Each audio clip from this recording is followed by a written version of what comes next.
Shaki iyo muran kama taagno Messi inuu yahay xidig caalami ah markuu joogo garoomada caalamka. Muuqaalkan waxaan ku eegi doonaa maxay tahay farqiga u dhexeeya markuu xiran yahay maaliyadda xulkiisa qaranka ee Argentine iyo markuu u ciyaarayo kooxdiisa Barca. Maxayse ku aaminsan yihiin Pele iyo Maradona? Sirta ka dambeysa guulaha Barca la gaaro iyo weliba markuu qarankiisa u ciyaarayana guuldarradu uu ka habsaamo asagoo weliba garbihiisa ay taagan yihiin xidig aad u cajiibsan, kuwaas oo markay joogaan xulkooda aad isha loola raaco. Haddii aad rabto shaqsi ahaanta Lionel Messi inaad wax ka ogaato, fadlan nala daawo muuqaalkan oo dhammaystiran. Haddii ay tahay markaad ugu horeysay ee channelkana ama page-keena soo booqato, page like saar, soona follow garee, waad ku mahadsan tahay saaxiib. Magacaygu waa Maxamed Maxamed Nuur. Daawasho wacan. Lionel Messi, mucjisada kubadda cagta, waxaa 32 jeer iyo in ka badan oo kula guuleystay kooxdiisa Barca, balse xulkiisa qaranka waxa uu qaaday mid aan sidaas heersan u ahayn. Messi waa mid ku jira xaalad jahwareer ah markuu u ciyaarayo kooxdiisa ama xulkiisa qaranka Argentine, weliba asagoo garbihiisa taagan yihiin xidiga aad u wada cajiib ah, wada fantastic ah. Xidigahaasi oo aan la dhihi karin waxay leeyihiin xirfadda Lionel Messi. Messi waa mucjisada kubadda cagta, sidaas ay tahayna xulkiisa 3 mar ayuu afardhamaadka tartanka bartamaha Koonfurta Ameerika la gaaray, koobkaas oo loo yaqaano Copa America. Sidoo kale hal mar qura ayuu la gaaray xulkiisa qaranka Argentine finaalaha koobka adduunka waa 2014, markaa oo qaaradda Koonfurta Ameerika ay martigelisay koobka adduunka, gaar ahaan waddanka Brazil.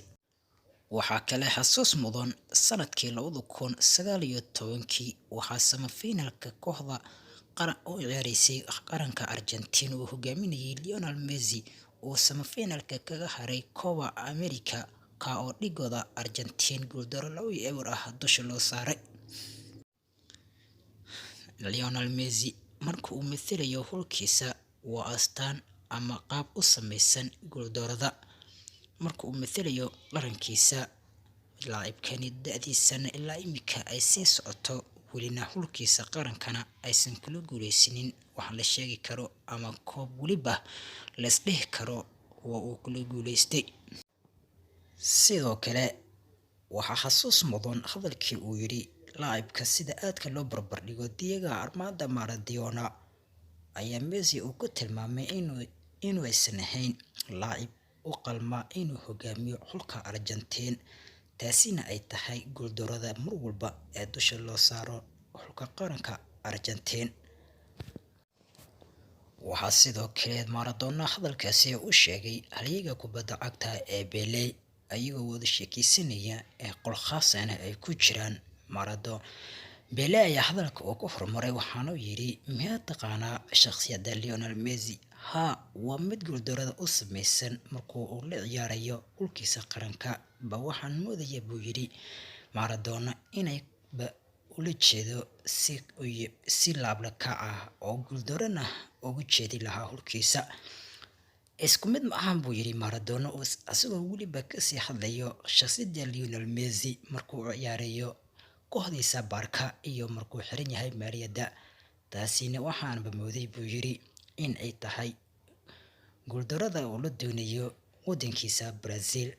Waxaan moodayaa buu yidhi asagoo weliba hadalkiisa uuna sii wata inaysanba ka soo jeedin waddanka Argentine. Waxaan la yaabay buu yidhi sida mar walba marka uu kabtan u yahay xulkuna uu hogaaminayo guuldarrada dusha loo saaro. Hadalkaasi ayaa cirka isku sii shareeray.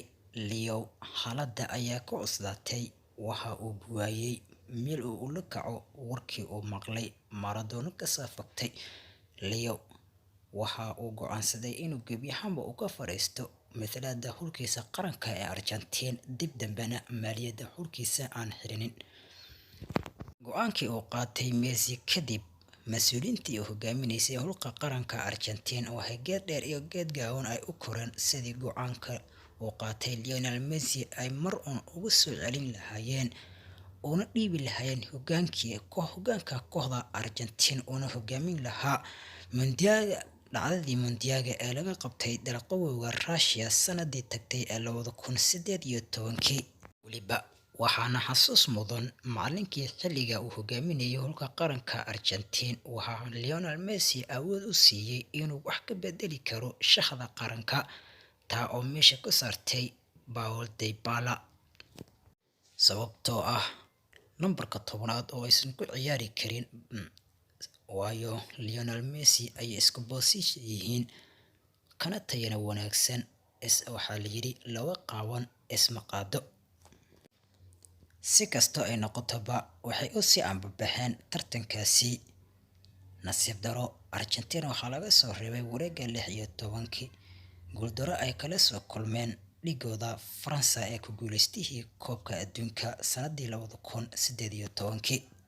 Lionel Messi kuma helo mar walba saaxiibadiisa sida Xavi Hernandez, Andre Iniesta, Sergio Busquets, Ivan Rakitic ha ka reebin saaxiibkiisa hore ee Daniel Alves oo goolasha ugu badan Lionel Messi uu ku caawiyay waqtigiisa ciyaareed. Waayo Argentina sanadahan dambe ma aysan helin ciyaartoy ku ciyaarta khadka dhexe. Lionel Messi marka ma waxa uu noqdaa khad dhexe ama waxa uu noqdaa weerar sida uu Barca uu ku yahay dhaliye. Dad badan ayaa waxay aaminsan yihiin Lionel Messi inuu yahay saaxir. Markuu ku jiro garoomada caalamka lugtiisa waxaad moodaa inay ku xiran tahay magnetic force oo soo raadsanayo banooniga. Marna ma doonayo in lugtiisa uu diiyo banooniga, sida uu dadka ula dhex qaadayo ayaaba ah mid kasii cajiibsan. Wuxuuna bilaabay inuu naga soo jiito magaciisa Messi. Marna isku mid ma ahan markuu xiran yahay maaliyadda kooxdiisa iyo maaliyadda xulkiisa. Markuu maaliyadda xulka uu xiran yahay waxa uu dareemaa welwel, cabsi iyo murugo zaid u fara badan.